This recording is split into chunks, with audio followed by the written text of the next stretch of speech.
দেশের ইতিহাসে প্রথমবার সংসদ প্রাঙ্গণে শপথ নিচ্ছে নতুন সরকার। সংবিধান সংস্কার পরিষদের সদস্য হিসেবেও দায়িত্ব নেবেন এমপিরা। রাজধানীতে মন্ত্রীদের জন্য প্রস্তুত 37টি বাড়ি। সকালে আপনারা জানেন যে দুই দফায় আপনার সংসদ সদস্যদের শপথ হবে। একটা তো তারা সংসদ সদস্য হিসেবে শপথ নেবেন, তার পরবর্তীকালে সংস্কার সেটার জন্য শপথ নেবেন। বিকেলে যে মন্ত্রিসভার শপথ হবে। 37টা বাড়ি রেডি করে রেখেছি। Mintu road, hair road, Dhanmondi এবং গুলশান মিলিয়ে প্রয়োজনে আরও কয়েকটা বাড়িও তৈরি করার প্রস্তুতি চলছে। শপথ অনুষ্ঠান ঘিরে থাকবে নিশ্ছিদ্র নিরাপত্তা ব্যবস্থা। কাজ করবেন আইন শৃঙ্খলা রক্ষা বাহিনীর 15,000 সদস্য। সংসদ ভবনের চতুর্পাশে পেরিফেরাল একটা ডিপ্লয়মেন্ট থাকবে, এরপরে ইনার কর্ডনে থাকবে, তারপর মন্ত্রী বা যারা শপথ গ্রহণ করবেন তাদের জন্য একটা আলাদা জোনেই করা থাকবে, যেখানে অন্যরা হয়তো যেতে পারবে না। দেখছিলেন প্রধান শিরোনাম। দুপুরের সময় সঙ্গে আছি আমি ওমর ইনান। এবার অন্যান্য শীর্ষ সংবাদ। বিএনপির সুশাসন ও নাগরিক সেবার প্রতিশ্রুতি বাস্তবায়নে মন্ত্রিসভায় দক্ষ ও যোগ্যদের দেখতে চান বিশ্লেষকরা। তরুণ ও মেধাবীদেরও মূল্যায়নের পরামর্শ।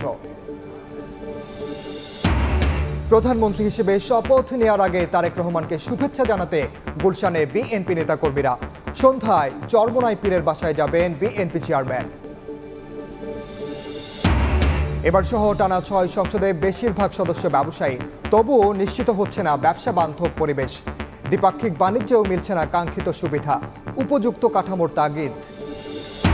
বরিশাল বিভাগে 21 আসনের 18টিতে বিএনপির জয়। তৃণমূলের ঐক্য, তরুণ ও সংখ্যালঘু ভোটারদের আস্থায় কারণ। জন আকাঙ্ক্ষা বাস্তবায়নে কাজ করার পরামর্শ বিশ্লেষকের।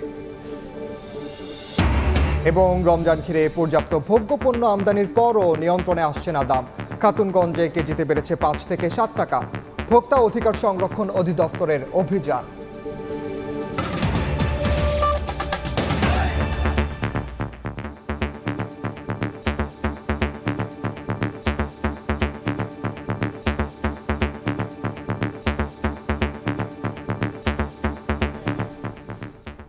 দেশের ইতিহাসে প্রথমবার মন্ত্রিসভার শপথ অনুষ্ঠান হতে যাচ্ছে জাতীয় সংসদ ভবনের দক্ষিণ প্লাজায়।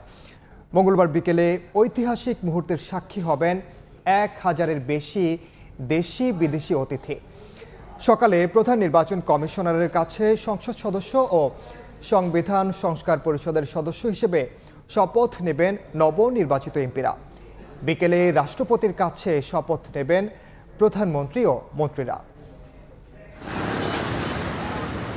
ত্রয়োদশ জাতীয় সংসদ নির্বাচনে নির্বাচিত সংসদ সদস্যদের বরণ করতে প্রস্তুত হচ্ছে জাতীয় সংসদ ভবন।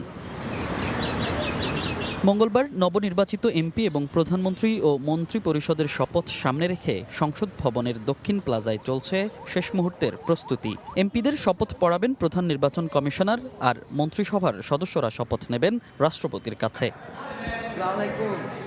সংসদ সদস্যদের শপথের পর তারাই আবার সংবিধান সংস্কার পরিষদের সদস্য হিসেবে শপথ নেবেন বলে জানিয়েছেন নতুন মন্ত্রিপরিষদ সচিব ডক্টর নাসিমুল গনি। দুই দফায় আপনার সংসদ সদস্যদের শপথ হবে। একটা তো তারা সংসদ সদস্য হিসেবে শপথ নেবেন, তার পরবর্তীকালে এই যে আমাদের সংস্কার সেটার জন্য শপথ নেবেন, এবং বিকেলে যে মন্ত্রিসভার শপথ হবে। নতুন মন্ত্রীদের জন্য মন্ত্রিপরিষদ বিভাগ থেকে প্রয়োজনীয় সংখ্যক গাড়ি প্রস্তুত রাখার জন্য সরকারি যানবাহন অধিদপ্তরকে নির্দেশনা দেওয়া হয়েছে। একজন মন্ত্রী মহোদয় আসেন, তার জন্য একজন গাড়ি লাগে, একজন দেহরক্ষী থাকেন, তার বাসস্থান কোথায় হবে সেগুলোর ব্যবস্থা করতে হয়, এই সমস্ত কিছু দেখতে হয়। এদিকে নতুন মন্ত্রী প্রতিমন্ত্রীদের জন্য বাসা প্রস্তুত করছে সরকার। সোমবার সকালে সচিবালয়ে গৃহায়ন ও গণপূর্ত মন্ত্রণালয়ের উপদেষ্টা আদিলুর রহমান খান জানান, প্রস্তুত আছে 37টি বাসা। এছাড়া নতুন প্রধানমন্ত্রীর পছন্দ অনুযায়ী বাসভবনের ব্যবস্থা করা হবে বলেও জানান তিনি।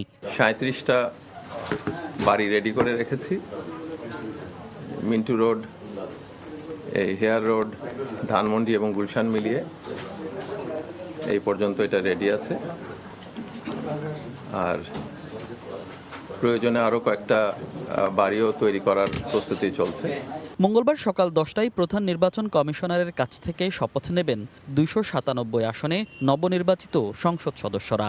আর বিকেল 4টায় রাষ্ট্রপতি শপথ পড়াবেন নতুন সরকারের প্রধানমন্ত্রী এবং মন্ত্রিপরিষদ সদস্যদের। মনির হোসাইন, সময় সংবাদ, ঢাকা। এদিকে জাতীয় সংসদ ভবনের দক্ষিণ প্লাজায় নতুন সরকারের শপথ অনুষ্ঠান ঘিরে নেওয়া হয়েছে 4 স্তরের নিরাপত্তা ব্যবস্থা। দায়িত্ব পালন করবেন পুলিশ, র্যাব, সেনাবাহিনী ও বিজিবির 15,000 সদস্য। স্ট্যান্ড বাই থাকবে সোয়াট, বোম্ব ডিসপোজাল ও K9-এর মতো বিশেষায়িত ইউনিট। মাসুদুর রহমানের রিপোর্ট। ত্রয়োদশ জাতীয় সংসদ নির্বাচনে নিরঙ্কুশ সংখ্যাগরিষ্ঠতা অর্জন করে সরকার গঠন করতে যাচ্ছে বিএনপি। দেশের ইতিহাসে প্রথমবার জাতীয় সংসদের দক্ষিণ প্লাজায় হতে যাচ্ছে নতুন সরকারের শপথ। ঐতিহাসিক মুহূর্তের সাক্ষী হচ্ছেন 1000-এর বেশি দেশি বিদেশি অতিথি। মেগা ইভেন্ট সামনে রেখে দক্ষিণ প্লাজায় চলছে কর্মযজ্ঞ। শপথ অনুষ্ঠানের নিরাপত্তায় এরই মধ্যে দক্ষিণ প্লাজা জুড়ে সুইপিং করেছে বম ডিসপোজাল ইউনিট ও ডগ স্কোয়াড। গুরুত্বপূর্ণ স্থানে সাদা পোশাকে অবস্থান করছেন গোয়েন্দারা। সংসদের প্রবেশপথ ও ভেতরে মিলিয়ে নেওয়া হয়েছে 4 স্তরের নিরাপত্তা। এছাড়াও স্ট্যান্ড বাই থাকবে বিশেষায়িত সব ইউনিট। ডিএমপি বলছে মন্ত্রিপরিষদ সদস্যদের বাসা থেকে সংসদের দক্ষিণ প্লাজার উদ্দেশ্যে রওনা দেওয়ার সময় থেকেই দেয়া হবে নিরাপত্তা। প্রোটোকলের জন্য প্রস্তুত রাখা হয়েছে অর্ধশত গাড়ি। আনা নেওয়া থেকে শুরু করে রুট কেন্দ্রিক প্লাস হয়েছে সংসদ ভবনের চতুর্পাশে পেরিফেরাল একটা ডিপ্লয়মেন্ট থাকবে। এরপরে ইনার কর্ডনে থাকবে। তারপর মন্ত্রী বা যারা শপথ গ্রহণ করবেন তাদের জন্য একটা আলাদা জোনেই করা থাকবে, যেখানে অন্যরা হয়তো যেতে পারবে না। আমাদের এরকম কয়েক ধরনের নিরাপত্তা ব্যবস্থা আছে। শপথ অনুষ্ঠানে নিরাপত্তায় থাকবে পুলিশ, র্যাব, সেনাবাহিনী ও বিজিবির 15,000 সদস্য। কোনো শঙ্কা না থাকলেও নেওয়া হয়েছে সর্বোচ্চ নিরাপত্তা ব্যবস্থা। মিটিং হয়েছে এবং পর্যাপ্ত আইন শৃঙ্খলা বাহিনী, পুলিশ, র্যাব, বিজিবি তারা নিয়োজিত থাকবে। কোনো ধরনের নিরাপত্তা সংক্রান্ত কোনো থ্রেট আমরা আশঙ্কা করছি না। আমরা মনে করছি এটা সুন্দরভাবে আমরা সম্পন্ন করতে পারবো। মণিপুরি পাড়া ও আসাদ গেট সংলগ্ন সংসদ ভবনের প্রবেশ পথ দিয়ে ঢুকতে হবে অনুষ্ঠান স্থলে। আয়োজন নির্বিঘ্ন করতে মানিক মিয়া এভিনিউ ও লেক রোডে মঙ্গলবার সকাল থেকেই বন্ধ থাকবে যান চলাচল। শপথ গ্রহণ অনুষ্ঠান ঘিরে নেই কোনো নিরাপত্তা আশঙ্কা। তারপরেও সর্বোচ্চ সতর্ক অবস্থানে আইন শৃঙ্খলা বাহিনী। জাতীয় নির্বাচনের মতো এই অনুষ্ঠানকেও সর্বোচ্চ নিরাপদ করতে চায় আইন শৃঙ্খলা বাহিনীর প্রতিটি সদস্য। মাসুদুর রহমান, সময় সংবাদ, ঢাকা। প্রধানমন্ত্রী হিসেবে শপথ নেওয়ার আগে বিএনপি চেয়ারম্যান তারেক রহমানকে শুভেচ্ছা জানাতে গুলশান কার্যালয়ে ভিড় করছেন দলটির নেতাকর্মীরা। বেলা 1টার আগে গুলশান কার্যালয়ে আসেন তারেক রহমান। এর আগে সকাল থেকে বিভিন্ন আসনে ধানের শেষ প্রতীকে জয়ী বিএনপির সংসদ সদস্যরা আসেন চেয়ারম্যানের কার্যালয়ে। তারা জানান, বড় ধরনের চ্যালেঞ্জ সামনে নিয়ে পরিবর্তনের বাংলাদেশে দায়িত্ব নিতে যাচ্ছেন নতুন সরকার এবং সংসদ সদস্যরা। এ সময় বিরোধী দলের প্রতি সংসদে গঠনমূলক সমালোচনার আহ্বান জানান নবনির্বাচিত সংসদ সদস্যরা। চেয়ারম্যানের কার্যালয়ে আজ ঢাকা মহানগর উত্তর ও দক্ষিণের বিএনপির কমিটিকেও ডাকা হয়েছে। এদিকে আজ সন্ধ্যায় ইসলামী আন্দোলন বাংলাদেশের আমির মুফতি সৈয়দ রেজাউল করিমের সঙ্গে সৌজন্য সাক্ষাৎ করতে তার বাসায় যাবেন বিএনপি চেয়ারম্যান তারেক রহমান।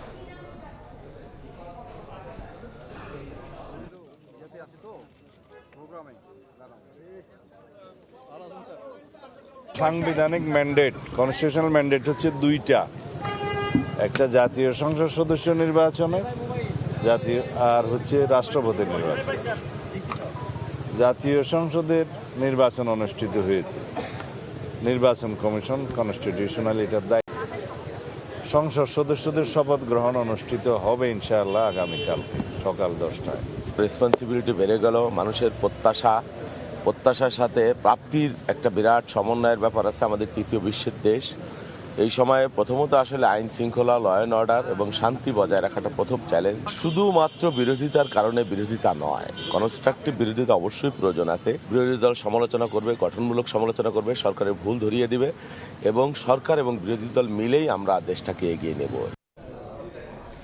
এই মুহূর্তে জাতীয় সংসদ ভবন এলাকায় আছেন সহকর্মী মনির হোসাইন, সচিবালয়ে আছেন প্রসূন আশিস এবং বিএনপির গুলশান কার্যালয়ের সামনে আছেন সহকর্মী মুরসালিন হক জুনায়েদ। সরাসরি প্রথমে যাচ্ছি মনিরের কাছে।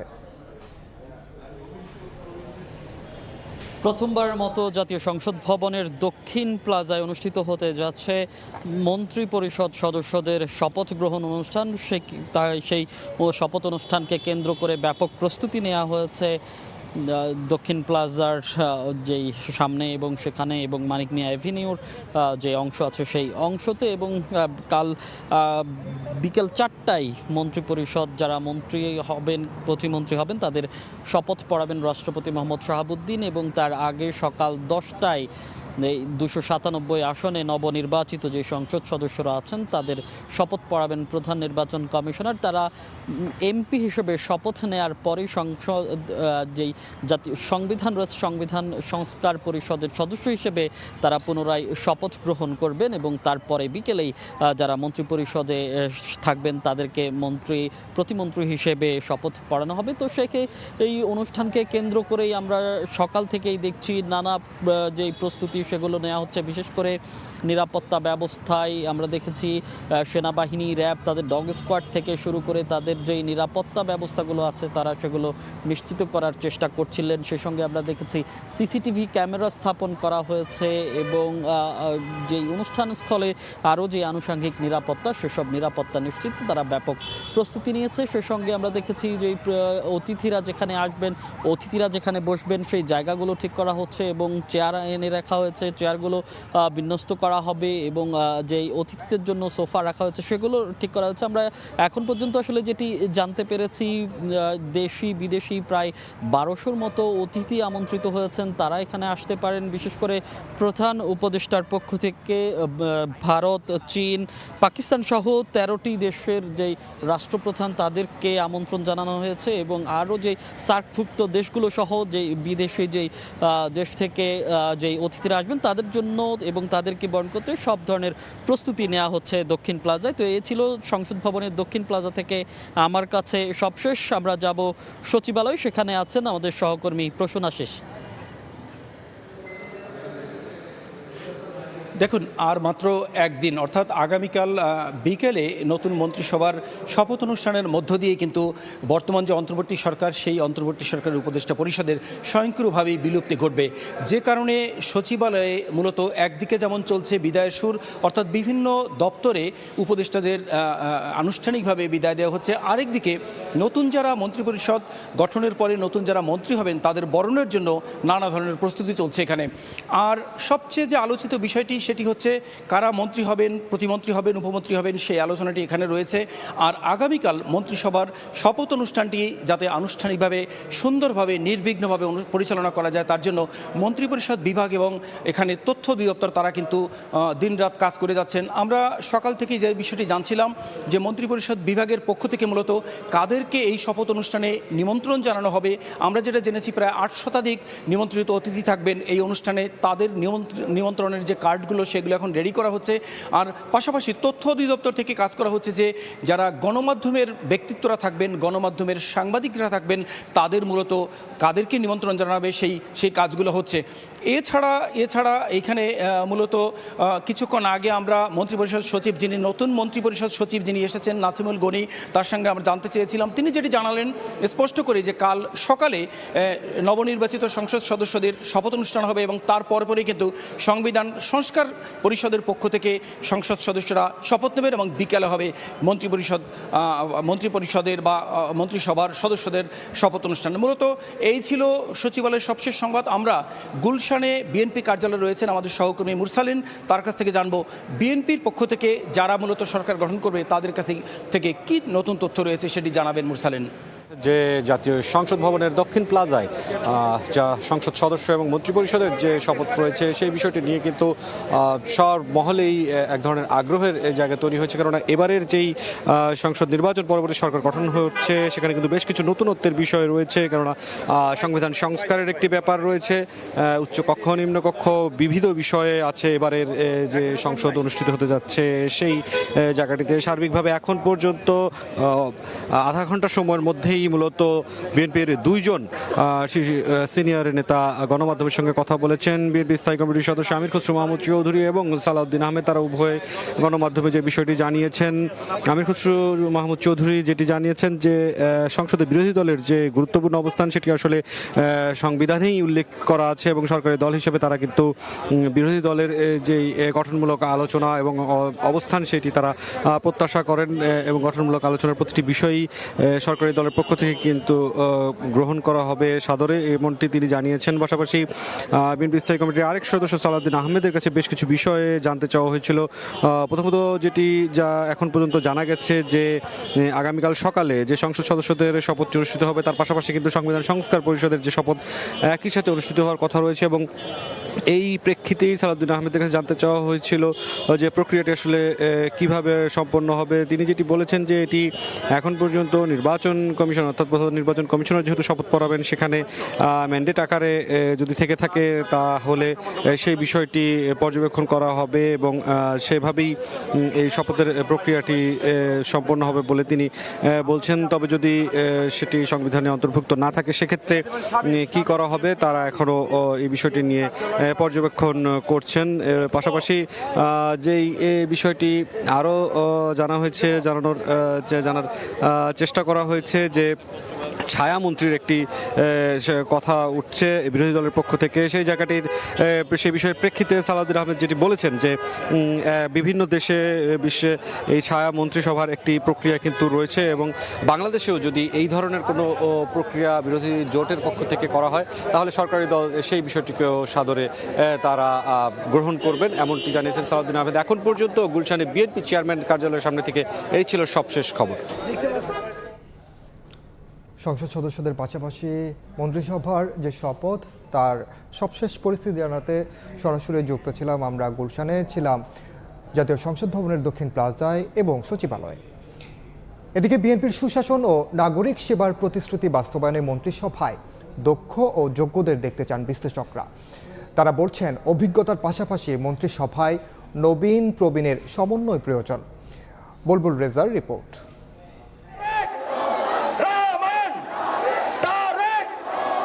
দীর্ঘ ২০ বছর পর মঙ্গলবার তারেক রহমানের নেতৃত্বে সরকার গঠন করতে যাচ্ছে বিএনপি। এই ২ দশকে বিএনপিকে পার হতে হয়েছে অনেক চড়াই উতরাই। অবশেষে ১২ ফেব্রুয়ারির ভোটে জনগণ আস্থা রেখেছে দলটির ওপর।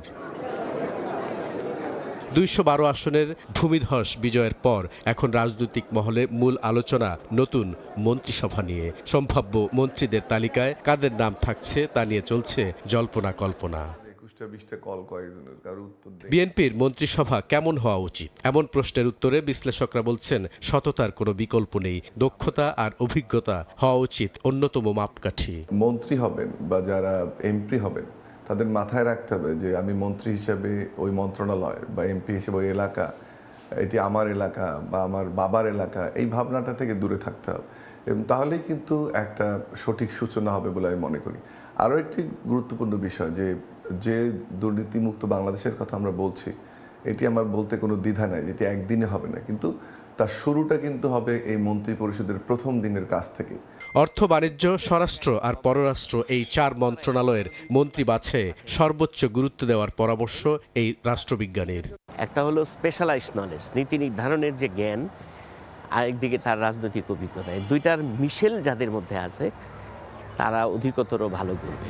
সরকার যে ধরনের পরিকল্পনা হাতে নিয়েছে, এই পরিকল্পনাগুলো বাস্তবায়ন করতে হলে তার বিদেশের সাথে সম্পর্ককে স্বাভাবিক করতে হবে। আমি অর্থ মন্ত্রণালয়কে ১ নম্বর দিব, পররাষ্ট্র মন্ত্রণালয়কে ২ নম্বর, ৩ নম্বর হচ্ছে স্বরাষ্ট্র, ৪ নম্বর হচ্ছে বাণিজ্য মন্ত্রণালয়। এই ৪টা মন্ত্রণালয় আপনার দক্ষ লোক ছাড়া আপনি দেশ চালাইতে পারবেন না। সামনের দিনগুলোতে চ্যালেঞ্জ মোকাবিলায় এবারের মন্ত্রিসভায় প্রবীণদের পাশাপাশি তরুণ ও মেধাবীদের প্রাধান্য থাকা উচিত বলে মনে করেন ঢাকা বিশ্ববিদ্যালয়ের এই অধ্যাপক। দলের যারা প্রবীণ এবং ত্যাগী সংগ্রামী নেতৃত্ব যারা আছেন তারা এই মন্ত্রিপরিষদে থাকবেন, এটা স্বাভাবিকভাবেই প্রত্যাশিত। অভিজ্ঞতার একটা তো মূল্য আছে এবং একই সাথে আমরা দেখতে পাচ্ছি যে এইবার বিএনপি তাদের দল থেকে যাদেরকে মনোনয়ন দিয়েছিলেন, প্রবীণ এবং নবীনদের একটা সমন্বয় দলের মধ্যে আছে। একটা নবীন এবং প্রবীণের যদি একটা সমন্বয় হয়, প্রবীণদের অভিজ্ঞতা এবং নবীনদের যে নতুন দৃষ্টিভঙ্গি, এটার সমন্বয় এখন খুবই জরুরি। রাষ্ট্র পরিচালনায় যেসব প্রতিশ্রুতি দিয়েছে বিএনপি তার কতটা বাস্তবায়ন সম্ভব সেটি মন্ত্রিসভা দেখে ধারণা পাওয়া যাবে, এমনটা বলছেন বিশ্লেষকরা। বুলবুল রেজা, সময় সংবাদ, ঢাকা। এদিকে যারা ফ্যাসিস্ট সরকারের বিরুদ্ধে আন্দোলন সংগ্রাম করেছেন তারাই মন্ত্রিসভায় গুরুত্ব পাবেন বলে জানিয়েছেন বিএনপির স্থায়ী কমিটির সদস্য অবসরপ্রাপ্ত মেজর হাফিজ উদ্দিন আহমদ। বলেন, নবীন প্রবীণদের সমন্বয়ে গঠন হবে বিএনপির মন্ত্রিসভা। দুপুরে রাজধানীর রাওয়া ক্লাবে মুক্তিযুদ্ধের প্রধান সেনাপতি জেনারেল এমএজি ওসমানীর 42তম মৃত্যুবার্ষিকীর আলোচনা সভা শেষে কথা বলেন তিনি। মন্ত্রিসভায় নিশ্চয়ই যারা দীর্ঘদিন এই ফ্যাসিস্ট সরকারের বিরুদ্ধে আন্দোলন সংগ্রাম করেছে, অবদান রেখেছে, তারা নিশ্চয়ই এই মন্ত্রিসভায় স্থান পাবেন। এবং মন্ত্রিসভায় আমরা আশা করি যে দুর্নীতি নিয়ে যাদের কোনো বদনাম নাই এ ধরনের ব্যক্তিরাই মন্ত্রিসভায় স্থান পাবেন। আমরা আশা করছি যে এই মন্ত্রিসভা নবীন এবং প্রবীণের সংমিশ্রণে গঠিত হবে। অর্থনীতিকে পুনরুদ্ধার করা, বাংলাদেশকে একটি সমৃদ্ধ রাষ্ট্রে পরিণত করা, এটাই হলো প্রধান চ্যালেঞ্জ। বিদায়ী প্রধান উপদেষ্টা ডক্টর মোহাম্মদ ইউনূসের সঙ্গে সাক্ষাৎ করেছেন সেনাপ্রধান জেনারেল ওয়াকারুজ্জামান। তেজগাঁওয়ে প্রধান উপদেষ্টার কার্যালয়ে অনুষ্ঠিত সৌজন্য সাক্ষাতে পারস্পরিক শুভেচ্ছা বিনিময় করেন তারা। এ সময় বিভিন্ন বিষয়ে আলোচনা করেন দুজন। প্রধান উপদেষ্টা তার দায়িত্ব পালনকালে বিশেষ করে জাতীয় সংসদ নির্বাচনের সময় সেনাবাহিনীর সহযোগিতার জন্য সেনা প্রধানকে ধন্যবাদ জানান। অবশেষে জুলাই জাতীয় সনদে সই করতে যাচ্ছে এনসিপি। সন্ধ্যায় রাষ্ট্রীয় অতিথি ভবন যমুনায় সনদে সই করবে দলটি। দুপুরে এনসিপি থেকে পাঠানো বার্তায় জানানো হয় সন্ধ্যা 6টায় যমুনায় যাবেন দলের আহ্বায়ক নাহিদ ইসলাম, সারওয়ার তুষার, মুনিরা শারমিন, জাবেদ রাসিন ও জহিরুল ইসলাম মুসা। এর আগে গত বছরের 17 অক্টোবর জাতীয় সংসদের দক্ষিণ প্লাজায় জুলাই সনদে সই করে বিএনপি সহ 25টি রাজনৈতিক দল। তখন সনদে সই করতে রাজি হয়নি এনসিপি। দুপুরের সময় আরও থাকছে, পিরোজপুরে বিএনপির 2 নেতাকে ধারালো অস্ত্রে কুপিয়ে জখম। হামলা করে 8 থেকে 10টি মোটরসাইকেলে আসা দুর্বৃত্তরা খুলনা মেডিকেলে ভর্তি।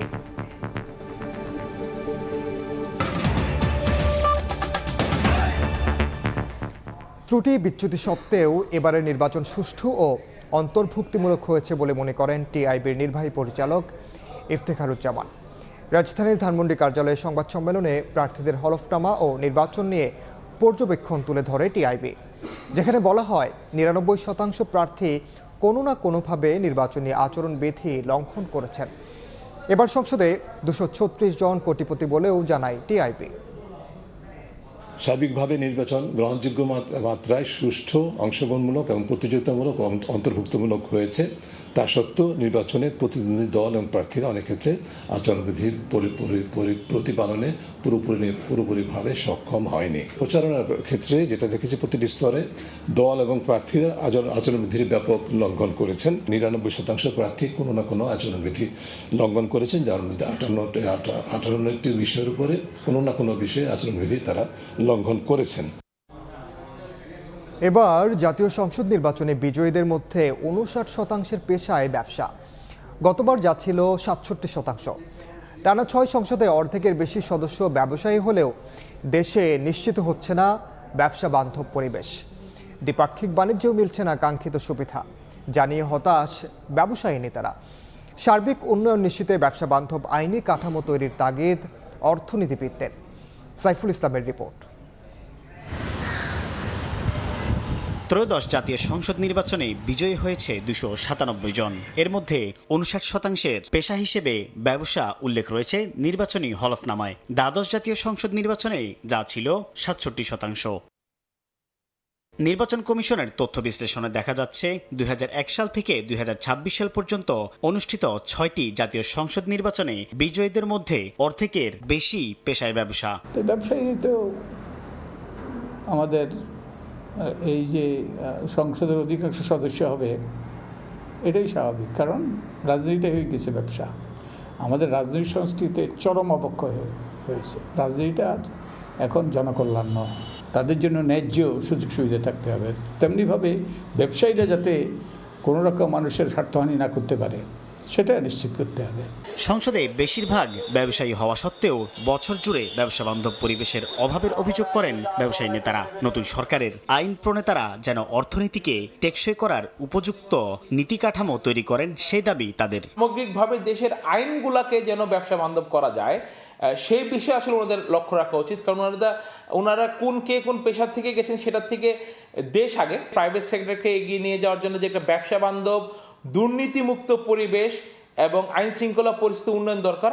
আর 8.5 মাস পর স্বল্পোন্নত দেশের তালিকা থেকে বেরিয়ে উন্নয়নশীল দেশের চূড়ান্ত স্বীকৃতি পাওয়ার পর উত্তরণকে টেকসই করতে বিনিয়োগ বান্ধব পরিবেশ নিশ্চিত করার পরামর্শ দিচ্ছেন অর্থনীতিবিদরা। কোনো ব্যক্তিকে মাথায় রেখে, কোনো গোষ্ঠীকে না মাথায় রেখে, কোনো ব্যবসায়িক গোষ্ঠী যাতে ব্যক্তিগতভাবে কোনোভাবে বেনিফিটেড না হতে পারে, অর্থাৎ সামগ্রিকভাবে যাতে দেশের কল্যাণ হয়, দেশের বিনিয়োগের পরিবেশ একটা সুষ্ঠু পরিবেশ থাকে, যাতে সৎ ব্যবসায়ী, ভালো ব্যবসায়ী তারা যাতে ব্যবসা করতে পারে।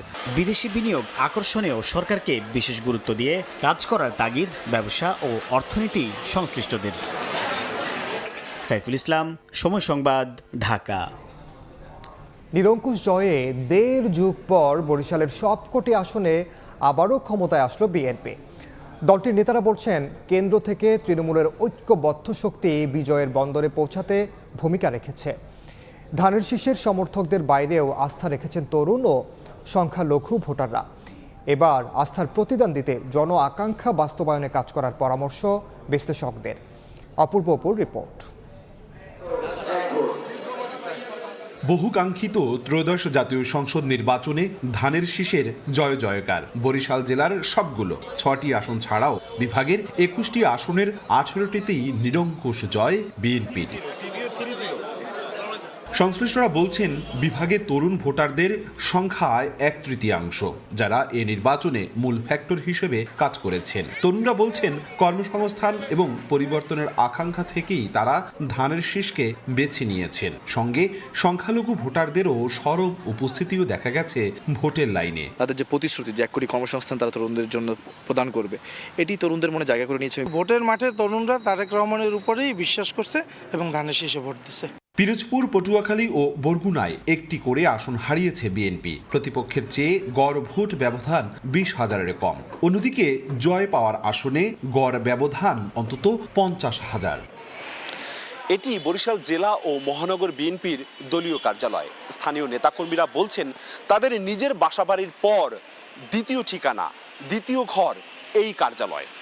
তারা আরও বলছেন, এবারের জাতীয় সংসদ নির্বাচনের আগে দৃশ্যত তাদের ভিতরের অভ্যন্তরীণ সব কোন্দল ভুলে এক ধানের শীষের পক্ষে একাট্টা ছিলেন। তাই তো বিভাগের 21টি সংসদীয় আসনের 18টিতেই জয় জয়কার।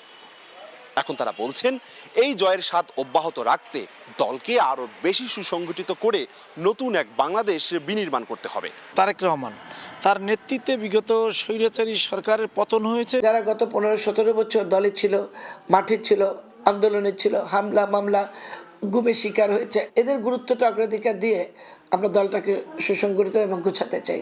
রাজনৈতিক বিশ্লেষকরা বলছেন, বড় জয়ে জনপ্রত্যাশাও বড়। তাই ইস্তেহার বাস্তবায়নের পাশাপাশি চ্যালেঞ্জ দলকে সুসংগঠিত রাখতে বিএনপির প্রতি আহ্বান নাগরিক সমাজের প্রতিনিধিদের। বিএনপির জন্য এখন সবচেয়ে বড় যে চ্যালেঞ্জটা সেটা হচ্ছে যে কর্মীদেরকে একটি শৃঙ্খলার মধ্যে নিয়ে আসা, অর্থাৎ তাদের কর্মীগুলি কিন্তু খুব সুসংগঠিত না। প্রায় 1.5 যুগ পর বরিশালে হারানো দুর্গ ফিরে পেয়েছে বিএনপি। নির্বাচন শেষে এখন কাজের মধ্য দিয়ে এর জনপ্রিয়তা ধরে রাখার মিশন বাস্তবায়ন শুরুর পরামর্শ সুধীজনদের। অপূর্ব অপু, সময় সংবাদ, বরিশাল। দুপুরের সময় আরও থাকছে, টি-20 বিশ্বকাপে বাঁচা মরার লড়াই আজ শ্রীলঙ্কার মুখোমুখি হচ্ছে অস্ট্রেলিয়া। ইডেন গার্ডেন্সে নবাগত ইতালির প্রতিপক্ষ ইংল্যান্ড।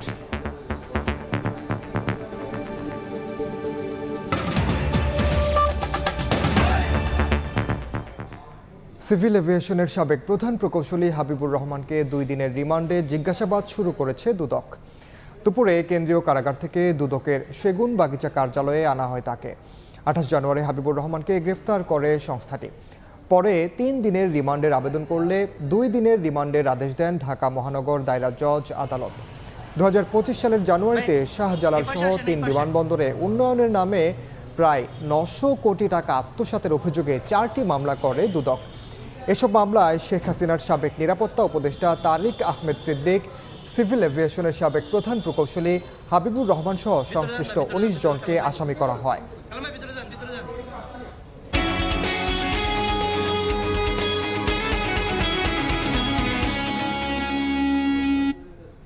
রমজান সামনে রেখে রেকর্ড পরিমাণ ভোগ্যপণ্য আমদানির পরও নানা অজুহাতে দাম নিয়ন্ত্রণে আসছে না।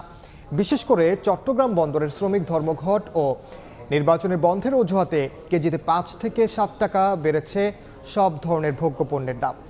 অথচ গত 7.5 মাসে 30,000 কোটি টাকার 17 ধরনের 29 লাখ মেট্রিক টন ভোগ্যপণ্য আমদানি হয়েছে।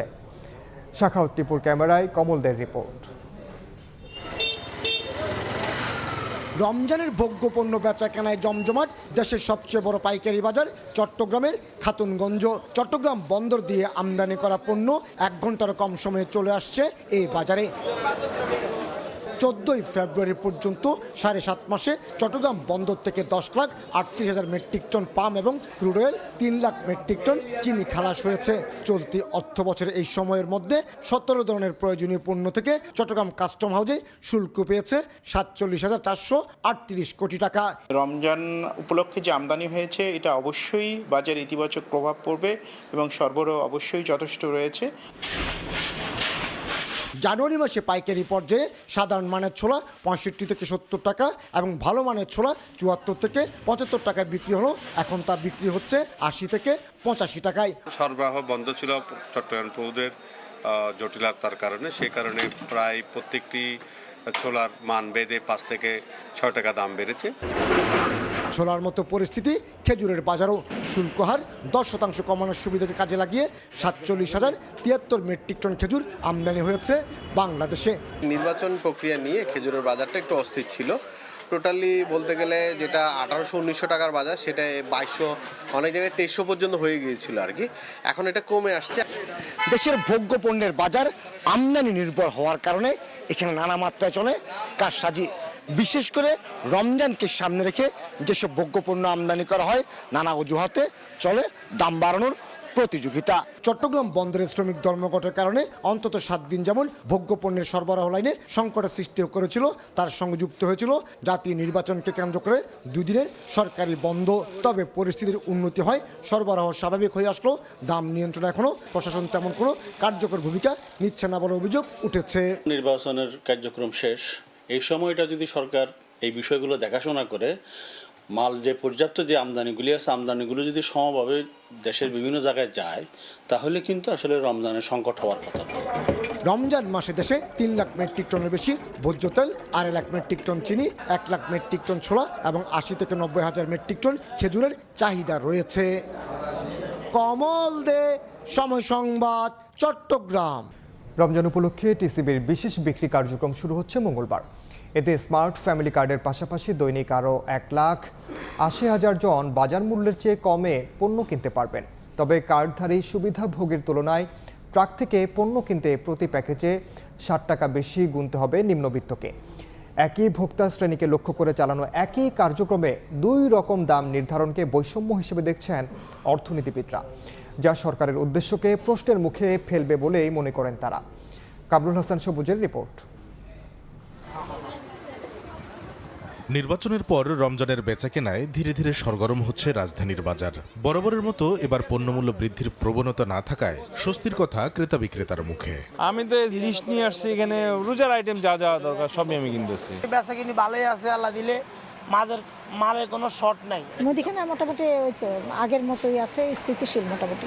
এর মধ্যেই রমজান উপলক্ষে স্মার্ট ফ্যামিলি কার্ডধারী 75 লাখ সুবিধাভোগীর পাশাপাশি সারা দেশে 450 ট্রাকে পণ্য বিক্রির উদ্যোগ নিয়েছে টিসিবি। শুক্রবার বাদ দিয়ে এবং সরকারি ছুটির দিন বাদ দিয়ে আগামী 12 মার্চ পর্যন্ত চলবে। 17 ফেব্রুয়ারি থেকে শুরু হয়ে প্রতিদিন প্রায় 450টি ট্রাক, প্রতিটি ট্রাকে 400 জনের করে পণ্য থাকবে। প্রস্তাবনা অনুযায়ী ভোজ্য তেল থাকবে প্রতি লিটার 115 টাকা করে ট্রাক সেলের জন্য, মসুর ডাল থাকবে 70 টাকা, চিনি থাকবে প্রতি কেজি 80 টাকা।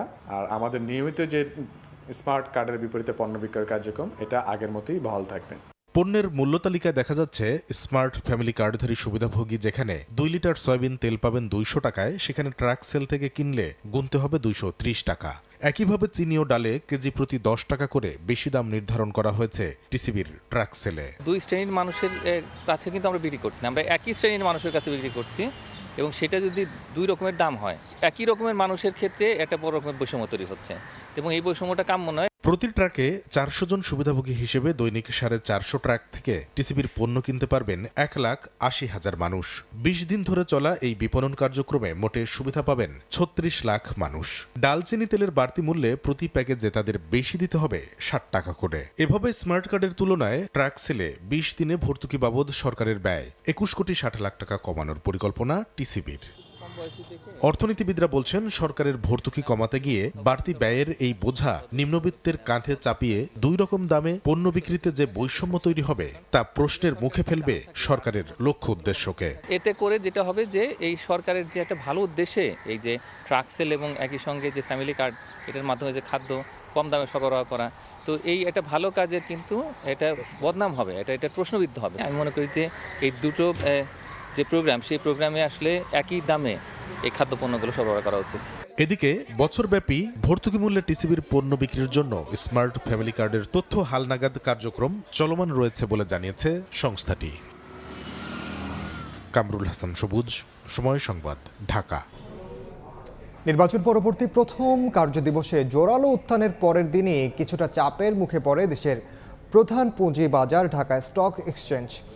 বিনিয়োগকারীদের মুনাফা তুলে নেয়ার প্রভাব দেখছেন বাজার সংশ্লিষ্টরা। তবে দুপুরের আগেই লেনদেন ছাড়িয়ে যায় 1000 কোটির ঘর। সূচকের নিম্নমুখী প্রবণতায় চলছে ঢাকা স্টক এক্সচেঞ্জ ডিএসসির লেনদেন। গতকাল সপ্তাহের প্রথম দিনে সূচকের ঊর্ধ্বমুখী প্রবণতা বজায় থাকলেও সেটি ধরে রাখতে পারেনি বাজার। তবে সোমবার দিনের শুরু থেকে সূচকের ওঠানামার মধ্যেই লেনদেন হয়েছে প্রায় 1000 কোটি টাকা। সূচকগুলো নিম্নমুখী থাকলেও লেনদেনে গতি অব্যাহত রয়েছে। আশা রাখি সামনে থেকে একটানা বাড়বে, কারণ সামনে শপথ আছে। গতকালকে ঊর্ধ্বমুখী হওয়ার পরে আজকে যে নেমে যাচ্ছে, আসলে মানুষ আস্থা রাখতে পারতেছে না। নতুন সরকার যারা আসবে তারাই বাজারের প্রতি নজর দিবে, আমাদের এটা একটা তাদের প্রতি উদাত্ত আহ্বান আর কি। গতকাল রোববার দুপুর 2টা পর্যন্ত লেনদেনে প্রধান সূচকে প্রায় 190 পয়েন্ট যোগ হয়ে ছাড়িয়ে যায় 5591 পয়েন্ট। লেনদেন পৌঁছায় প্রায় 1200 কোটি টাকায়। সবগুলো সূচকই ছিল ঊর্ধ্বমুখী, কিন্তু আজ ডিএসসির সব সূচকই নিম্নমুখী। দুপুর 2টা নাগাদ প্রধান সূচক 19 পয়েন্ট কমে নেমে আসে 5573 পয়েন্টে। নির্বাচনের পর প্রথম দিনের উচ্ছ্বাসে বড় উত্থান হলেও পরদিন বাজারে মুনাফা গ্রহণের প্রবণতা সূচকের নেতিবাচক দেখা যাচ্ছে। তবে সূচকের গতি বড় মূলধনী শেয়ারের উপর নির্ভর করছে বলে মনে করেন বাজার সংশ্লিষ্টরা। যে 1500 বা 2000 কোটি টাকা যদি আমাদেরকে ধরে রাখতে হয়, তাহলে আমাদেরকে we have to bring new shares into the market. আমাদের সাপ্লাই সাইডটা বাড়াতে হবে, তাহলে আমাদের এই যে ইন্টারেস্টটা বা confidence of the investors and people, সেটা আমরা সাস্টেইন করতে পারবো। দৈনিক লেনদেন শেষ হওয়ার 1 ঘন্টা আগ পর্যন্ত দাম কমে 220টি প্রতিষ্ঠানের, দাম বাড়ে 144টি ও অপরিবর্তিত থাকে 30টি প্রতিষ্ঠানের শেয়ারের দাম। ইয়ানুর শিফাত, সময় সংবাদ, ঢাকা। দেশের বাইরের খবর। পবিত্র রমজান মাসেও দখলদার বাহিনীর আগ্রাসন থেকে মুক্তি মিলবে না ফিলিস্তিনিদের। ইসরায়েলি গণমাধ্যম জানায়, অধিকৃত পশ্চিম তীর ও পূর্ব জেরুজালেমে ফিলিস্তিনিদের উপর টিয়ার গ্যাস ছোড়ার জন্য ড্রোন মোতায়েনের প্রস্তুতি নেওয়া হচ্ছে। পবিত্র আল আকসা সহ বিভিন্ন মসজিদে অতিরিক্ত ভিড় নিয়ন্ত্রণে এমন ব্যবস্থা নেওয়া হচ্ছে বলে দাবি তেল আবিবের। এদিকে রমজান মাস উপলক্ষে মিশরে বেড়েছে নিত্যপণ্যের দাম। এতে চরম দুর্ভোগে পড়েছেন সাধারণ মানুষ। শত দুঃখ কষ্ট ভুলে পবিত্র রমজান মাসকে বরণে প্রস্তুত গাজাবাসী। ধ্বংসস্তূপকেই সাজানো হচ্ছে মনের মতো করে। কঠিন বাস্তবতার মধ্যেও বিভিন্ন রঙে রাঙানো হয়েছে প্রিয় উপত্যকা। শিশুদের মধ্যেও স্বস্তি লক্ষণীয়।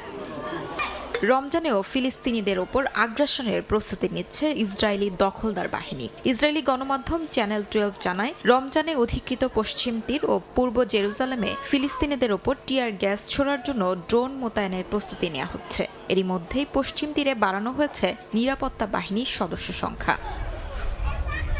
2023 সালের অক্টোবরের পর জেরুজালেমে প্রবেশের কড়াকড়ি আরোপ করে ইসরায়েল। পবিত্র আল আকসা মসজিদে নামাজ আদায়ও জারি করা হয় নানা বিধিনিষেধ। এবার রমজানে মুসল্লিদের ভিড় নিয়ন্ত্রণ করতেই টিয়ার গ্যাস ছোড়ার ড্রোন মোতায়েনের পরিকল্পনা নেতানিয়াহু বাহিনীর।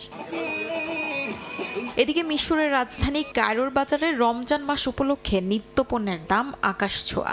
বিশেষ করে শুকনো ফলের দাম সবচেয়ে বেশি। আমদানি করা পণ্য বিক্রি হচ্ছে চড়া দামে। এতে করে সাধারণ মানুষের দুর্ভোগ চরমে। বিক্রি আগের বছরের তুলনায় কম।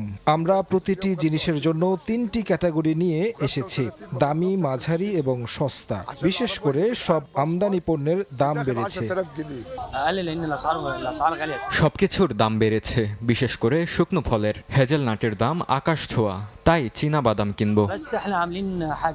বাজারে প্রতি কেজি হ্যাজেলনাট বিক্রি হচ্ছে 600 থেকে 700 মিশরীয় পাউন্ডে। ফলে সাধারণ মানুষ সুস্বাদু হ্যাজেলনাটের পরিবর্তে চীনা বাদামে নিজেদের চাহিদা মেটাচ্ছেন। এছাড়াও বাদামের পাশাপাশি খেজুরের দামও বেশ চড়া। কেজি প্রতি খেজুর বিক্রি হচ্ছে 20 থেকে 30 মিশরীয় পাউন্ডে। শিউলি রোসা, সময় সংবাদ। এদিকে গাজা ইসরায়েলের বিমান হামলায় আরও 11 ফিলিস্তিনি নিহত হয়েছেন।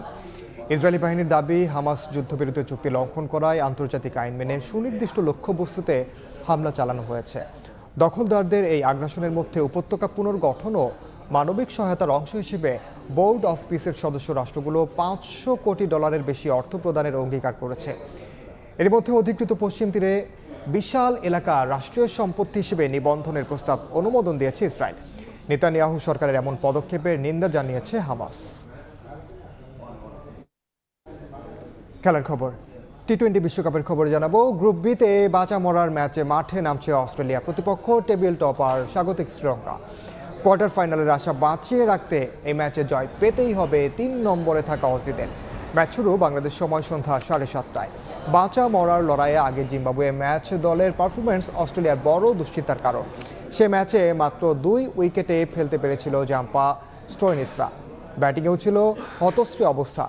রেনশো, ম্যাক্সওয়েল, ট্রাভিসের ছাড়া কোনো ব্যাটারই পারে না 2 অঙ্কের সংখ্যা অতিক্রম করতে। তাই স্বাগতিকদের বিপক্ষে লড়াইটা বেশ কঠিনই হবে সাবেক বিশ্ব চ্যাম্পিয়নদের।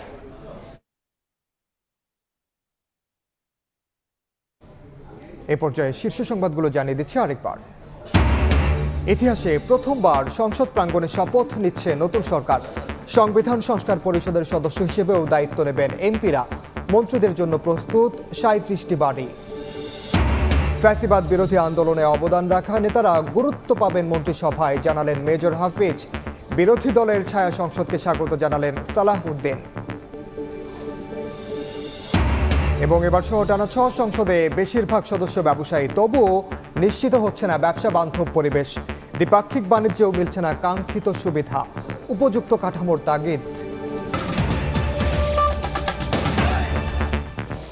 এই ছিল দুপুরের সময়। এরপর বিকেল 3টার সময় সংবাদ নিয়ে সঙ্গে থাকবেন সহকর্মী ইমদাদুল হক। আপনাকে ধন্যবাদ। বিকেল 3টার সময় সংবাদ নিয়ে আসছি কিছুক্ষণ পর, সঙ্গে থাকুন সময়।